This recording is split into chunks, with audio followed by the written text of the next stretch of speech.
아침에 나로 주의 인자한 말씀을 듣게 하소서. 내가 주를 의뢰합니다. 나의 다닐 길을 인도하소서.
명지대학교 벼메교회 새벽묵상에 오신 여러분들을 주님의 이름으로 환영하고 축복합니다.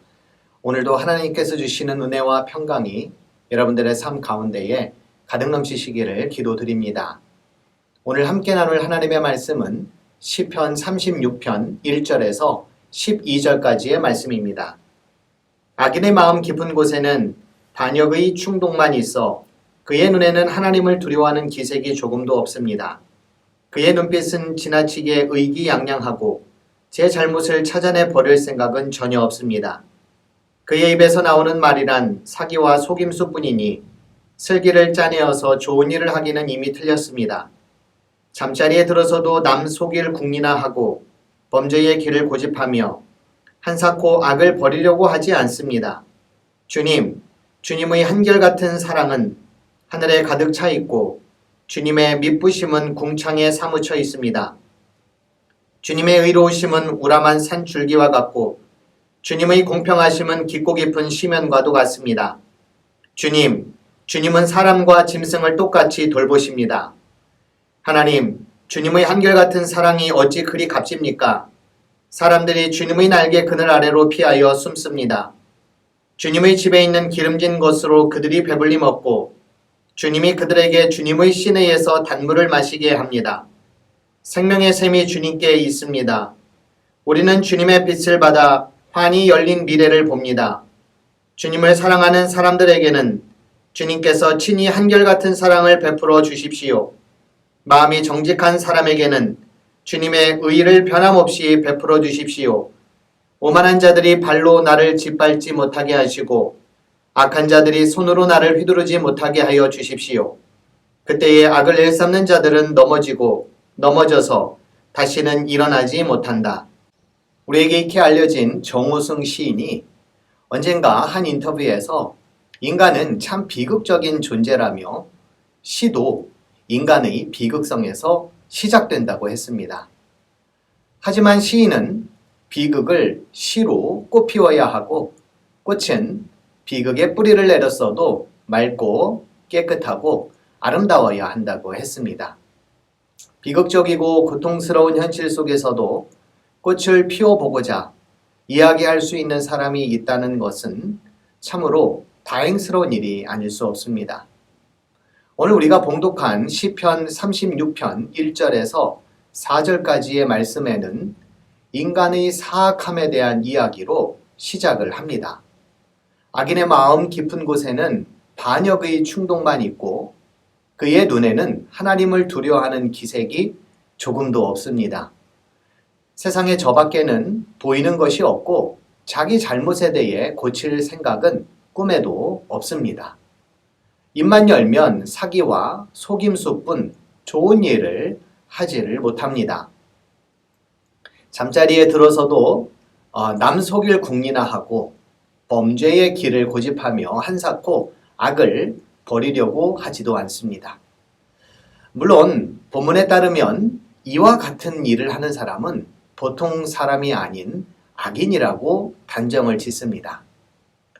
그렇다면 여러분은 당연히 나는 아니겠지 생각할지도 모르겠습니다. 하지만 인간에 대한 이해와 감수성이 뛰어난 시인에게 더욱이 세상을 보며 탄식하는 시를 더 많이 쓴 시인에게 비춰진 나는 과연 선한 사람일까를 생각해 보면 또 그렇지도 않습니다. 정도의 차이는 있을 뿐 여기서 말하는 악인은 어쩌면 인간의 현존을 의미하는 다른 단어일지도 모르겠습니다. 사실 악인이라는 말 대신에 인간이라는 단어를 바꾸었어도 크게 어색하거나 말이 안 된다는 생각이 들지는 않습니다. 인간이 악하든 아니면 조금은 선하든 본문을 통해 시인이 주고자 하는 메시지는 변덕스럽고 사악한 생각들로 가득한 인간들에 비해 하나님은 한결같은 분이시라는 것입니다. 본문 5절부터 7절에 따르면 주님의 한결같은 사랑은 하늘에 가득 차 있습니다. 또한 주님의 믿음직스러움은 구름에 닿을 만큼 높습니다. 세상 그 어떤 것이 제공해 줄 수 있는 신뢰도보다 훨씬 더 높습니다. 주님의 의로우심은 우람한 산줄기와 같이 언제나 그 자리를 지키고 있습니다. 주님의 공평하심은 깊고 깊은 시면과도 같습니다. 그래서 무엇을 판단하고 무엇을 결정할 때마다 치우침이 없습니다. 그리고 하나님은 세상 모든 만물을 차별 없이 똑같이 대하십니다. 악인까지 갈 것 없이 괜찮은 인간인 줄 알았던 자신에 비해 우리 주님은 비교 대상이 되지를 않습니다. 오늘 시편의 말씀에 따르면 인간은 비극적 존재이지만 하나님의 한결같으심이 비극적 인간으로 하여금 꽃을 피우게 합니다.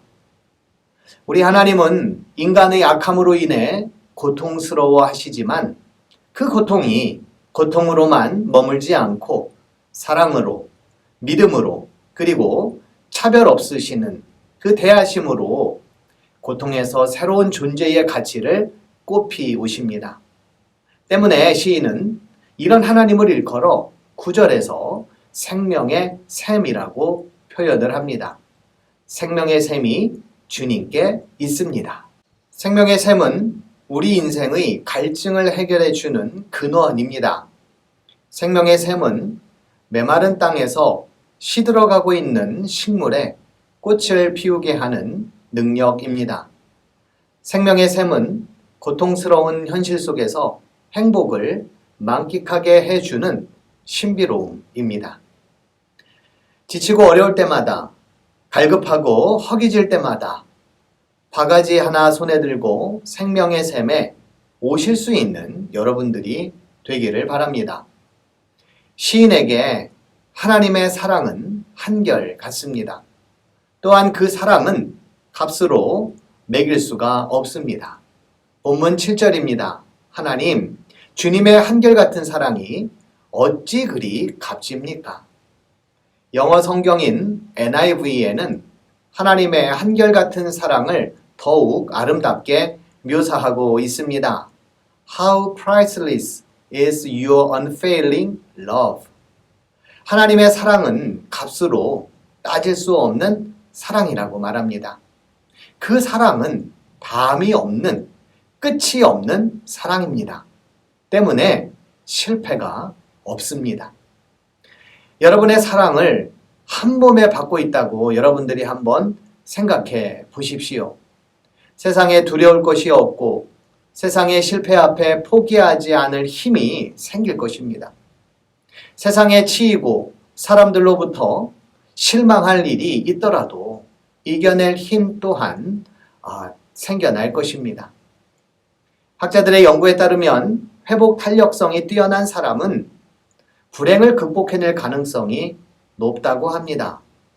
그런데 이러한 회복 탄력성은 어렸을 적 한 사람에게라도 따뜻한 돌봄을 받았던 아이들에게 더 뛰어나게 나타난다고 말을 합니다. 영원하신 하나님의 사랑은 영원 전부터 영원까지 우리에게 있습니다. 따라서 우리 모두는 하나님의 사랑 안에 있는 자들입니다. 그 사랑 안에 거하며 그 사랑으로 충만한 자들은 행복하지 못한 세상 속일지라도 불행을 극복해낼 수 있는 힘이 있습니다. 그래서 오늘 시편의 시인도 하나님의 한결같은 값진 사랑을 말하면서 사람들이 주님의 날개 그늘 아래로 피하여 숨는다고 했습니다. 한결같은 사랑으로 당신의 날개 그늘 아래로 우리를 품어주시는 주님께로 피하시는 여러분들이 되기를 기도합니다. 시편 36편의 시작은 우울했습니다. 결코 아름답지 못하고 의롭지 못한 인간의 사악함이 득세하는 세상이라는 생각에 살 기운이 나지를 않았습니다. 그러나 주님의 한결같은 사랑이 우리를 숨쉬게 합니다. 주 안에 있는 생명의 샘이 우리를 살게 만듭니다. 이제 주 안에서 비극적인 인간이 꽃을 피우고 향기를 바라는 인생으로 거듭나기를 기도드립니다. 이제 비극적이고 고통스러운 현실 속에서도 주님이 주시는 사랑과 은총으로 꽃을 피우고 열매를 맺는 복된 삶이 되기를 주님의 이름으로 기도드립니다. 기도하시겠습니다. 인간의 마음은 완악하고 또 교만하고 그리고 삿된 마음뿐이지만 그러나 우리 주님의 사랑은 한결같으시고 변함이 없는 사랑이십니다. 그분의 사랑 안에서 늘 거하는 우리의 인생이 되도록 주님 도와주시고 주님의 사랑을 닮아 우리 또한 사랑하며 살아가는 인생이 되도록 주님 도와주시옵소서. 우리 영혼의 갈증과 우리의 삶의 답답함을 영원한 생명의 근원이 되시는 주님께로 나아와 해결함을 받는 저희들이 되도록 주님 도와주시고 주 안에 생명의 샘이 있사오니 그 샘물을 마시고 새로운 힘과 기운을 얻고 살아가는 저희 모두가 되도록 주님 도와 주시옵소서. 감사드리며 예수님의 이름으로 기도드립니다. 아멘.